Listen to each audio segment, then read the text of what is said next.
Bezat Hashem, we are back in the mood of Yirat Hashem. However, we know that this Shavuot Shechalbo is talking about a little bit Shalom Bayit. We start with the Shalom Bayit. Tzarenu Rav. Yeah. The 9 days, I pressure people to talk about Shalom Bayit, which is very important. So yesterday we pointed out that people get upset. Why am I saying all the divorces today are women's fault? Because it's a Gemara. It's actually a Chachamim. It's a Chazal. The Chazal say, Isha bona, Isha oreset. The household is built on a woman. If a woman behaves properly at home, if she knows her tafkid, then there will be Shalom Bayit Amiti, and there will be more Yeshuv Adat, and there will be more success in the family. Because unfortunately, the man today is what, that was the machloket I pointed out yesterday between me and my Rosh Hashiva, Rav David Lubyan Shlita. He says most divorces today are men's fault. I say the divorce today rate is because of the woman. And the reason that I say is, go check what's going on outside. The women are changed. Women changed. The men are, so Rosh Hashiva says no. The men changed also. Which way? They can't tolerate. They can't tolerate. And therefore the divorce rate is up because they can't tolerate this abuse that they're receiving. Unfortunately, in my book, what I do is I actually teach the women that they are being abusive. It is the worst thing in the world, and they are actually only harming themselves. And this is the most prevalent abuse is telling the husband, "Come and don't go do like today." The most famous feminist line, and unfortunately many rabbis took that on themselves. They repeat that line: "Chesed starts at home." Right? So today is the mitzvot. What will be today is the mitzvot. Today, mitzvah 561 and 562, related to Moav. It says over there that Ammon and Moavi cannot come to Kal Hashem. And the Gemara asks a question, so why ladies, yes? So the Torah tells us that Ammon and Moav they didn't come out with you with water and bread. So the Gemara says over there, there's a question, why women, yes? Maybe a woman should have came out and greeted the woman. All right, that was the end. And the Gemara perplexed and left it in that question. Aaron, Aaron, can you please close the door if you don't mind? Thank you. So that was the Gemara. Yalkut Shimoni, he comes and explains, no, the answer is very simple. Why women are allowed to marry into the Jewish nation of Ammon Moav is because chesed of a woman is at home. Chesed starts at home, it's only shayach for a woman.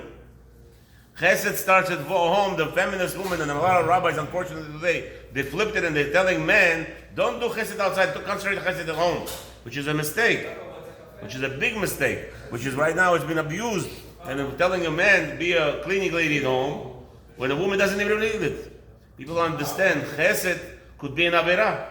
Where do we see chesed as an avera? Rav Eli Lubyan, alav shalom, the big Baal Musari says, very simple. How is chesed? I'm going to help somebody is an avera. What does that mean? So he gives you a picture. The picture is you have a man in the Bet Midrash learning, and there's a man in Bet Midrash in olden days, like in the yeshivas today, they have carts. They use carts for transporting books. A lot of people who don't understand that if you don't return the book, it's stealing to its place where you got it from, and because you're causing people Torah. But so now there's a guy who collects Sfarim.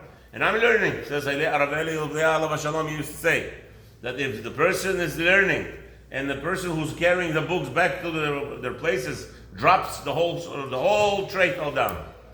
So the Rav Eli says, and there's now 5 guys coming running to help the guy. And you're sitting and learning Torah and you get up and battle Torah. You stop learning Torah to go help the guy. Your chesed in reality is an avera. It's an avera. So same thing we could say here. A woman who doesn't need help at home, she's fine. Today, unfortunately, we have some crazy guys with a big beard, they call themselves rabbis, who tell a man, no, Mazeh, what, your wife is supposed to wash dishes only? Yeah. Yes, she's the one supposed to be washing dishes. She's the one supposed to be preparing at home. A man should go into the kitchen and start preparing? Halas. If a woman is sick, it's a different story. But if a woman could handle it, we got to be the chatchila teaching children or boys. No, go help at home. Chesed starts at home. Chesed starts at home for a woman only, because she's not allowed to do chesed outside. She's not allowed to. Now, what is my job? The man's job is what? To lidamot lakadosh baruch Hu. I have to be emulate Hashem. What's my emulation of Hashem? Chesed. What does Hashem do all day? Chesed. Outside, helping others. That's what men's supposed to do. That's the man's job. Now, in that respect, if a man comes home and he wants to wash the dishes, and the wife could wash the dishes, could change the item. We're not talking about somebody sick. This is an unfortunate situation. Or one lady tells me, but I'm exhausted already. You exhausted? How many stories?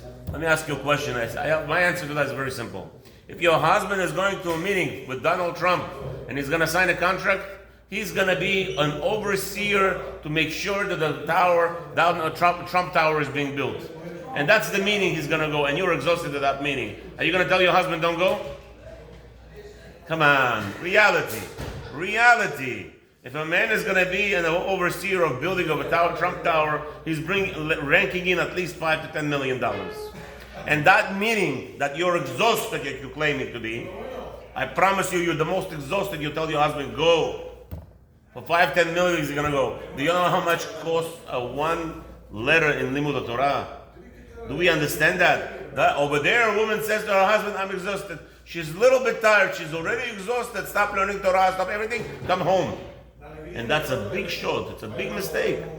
Nevertheless, yes, the man should, if his wife is crying for help, you never know. Safek doraita lechumra. You never know if she really means it or not. So you go. But in the end, she will pay for it. And that's why today, in this generation specifically, you have a lot of people who coming to collect tzedakah.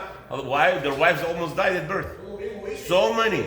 I sit in Brooklyn. I sit in every schnorrer, every person comes in. What's your story? My wife almost died at birth. What's going on?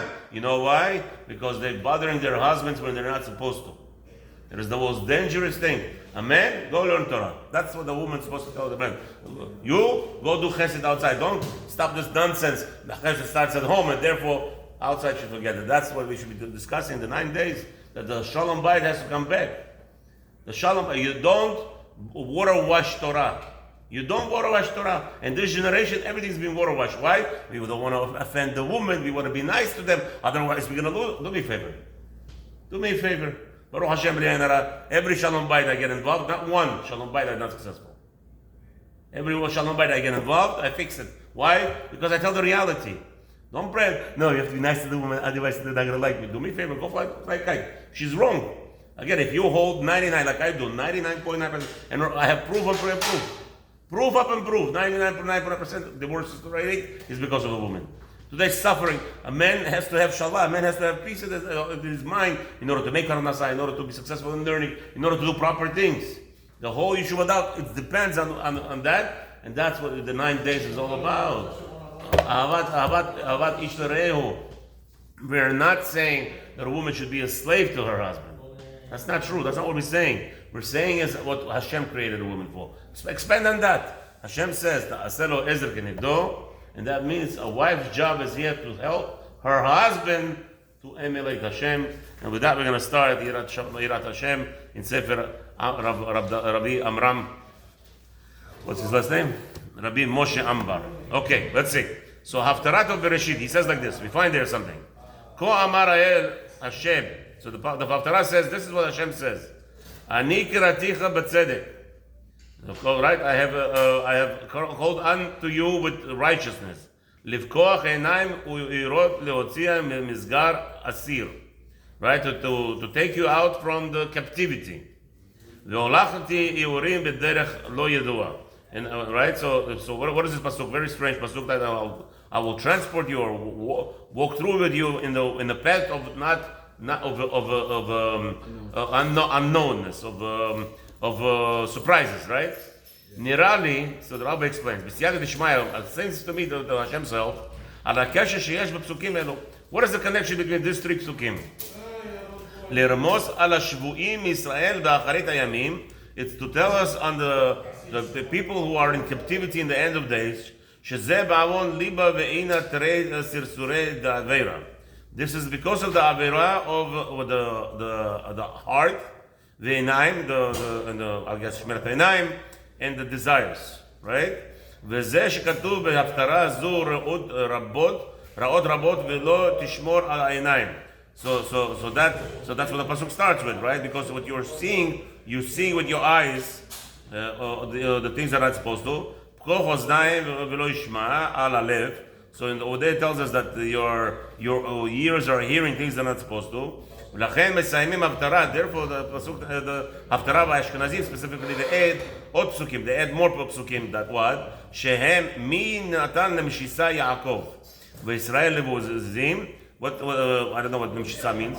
What למשיסה means? Who will give למשיסה? יעקב. He will explain in a second.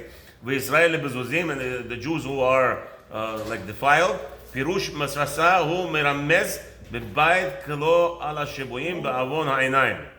So it's hinting to the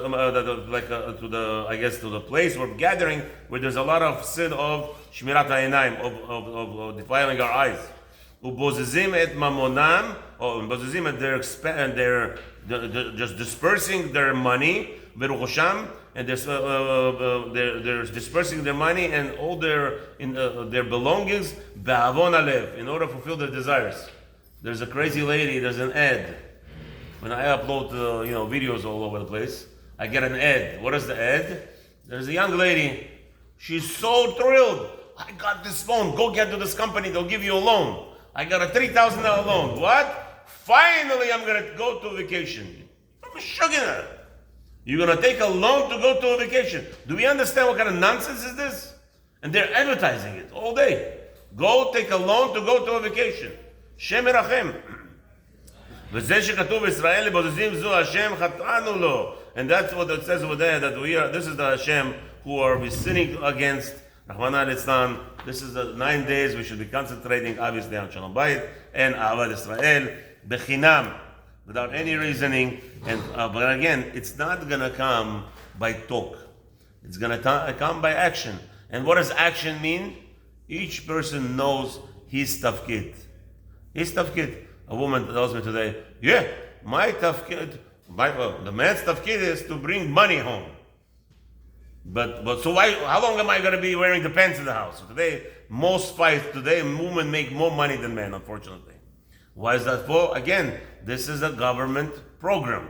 This is called an experiment. For the past 70 years, from 1950s, the feminist woman was not just a glitch. It's actually government is fighting and promoting women in the workforce. They're fighting non-stop because they don't want women to get pregnant. Horaya in my house. In my house, my wife, every time she would fight, every other year, the rabbi gave permission 1 year not to give birth. No, I want 2 years. Okay, the rabbi calls out the second year. Rabbi, third year, because I'm in college now, I'm in this. Today, Rahman al-Islam, people are building houses instead of having children. That's that's exactly what the government wants. Right? Because don't forget, it's called population control. Population control is that you're going to promote women in the workforce, make sure that they are making more money than men, and therefore you're going to have less children. And it's working. It's doing wonders. Of course, when you pump in a lot of money, it's a socialist life, communism, and we don't even know it. We're living it here in America. Our wife is forced, and what do you want? So now, part of the experiment, unfortunately, there's going to be fights. The man is not making enough money. How long am I going to make the money? If that's what Hashem wants, Hashem sent through you the money to the house. Say thank you, Hashem, and enjoy. Don't forget your goal. The goal is, we all have to live together. Everyone has to do their task. And it will be Shalom Bayit Amiti, V'zat Hashem. Shalom, Shalom, V'zat Hashem. We'll continue tomorrow. But now halacha right away.